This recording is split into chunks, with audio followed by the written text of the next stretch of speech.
À ses débuts, dans les années 1960, Michel Thor faisait les premières parties des concerts de Claude François. Si elle a beaucoup appris à ses côtés, elle a aussi essuyé les reproches, comme elle l'a confié dans cet avou, mercredi 25 janvier.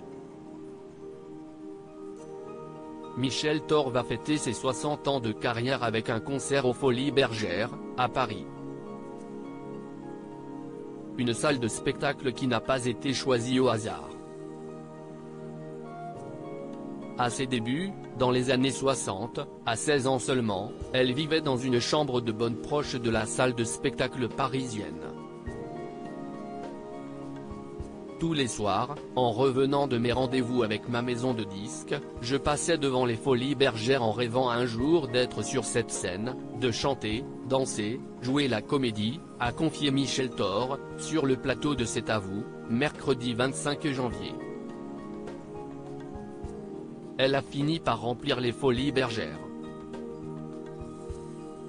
Michel Thor, il dépassait les bornes des fois, mais avant de remplir elle-même les salles de concert, Michel Thor faisait les premières parties de Claude François. Ce qui n'était pas forcément de tout repos. Il était perfectionniste, il était excessif, mais tout ça c'était pour son métier, pour faire mieux. Il dépassait les bornes des fois, avec les choristes, avec les musiciens, s'est souvenue la chanteuse qui a eu recours à la chirurgie esthétique. Et d'ajouter, j'ai beaucoup appris en le regardant, répéter, travailler le soir sur scène. C'était jamais pareil sur scène, les textes étaient jamais les mêmes. Il improvisait, s'il y en avait un qui faisait une fausse note, il chantait, bande de tarés. Michel Thor aussi a essuyé les remarques parfois acerbes de Claude François. Il me faisait des reproches, je roulais trop les airs et puis j'avais trop de vibrato.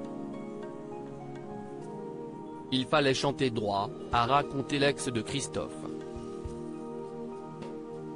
Mais le chanteur lui a aussi fait un cadeau, il m'a offert mon premier parfum, que j'ai gardé toujours, auquel je suis fidèle, Chalimard, de Guerlain.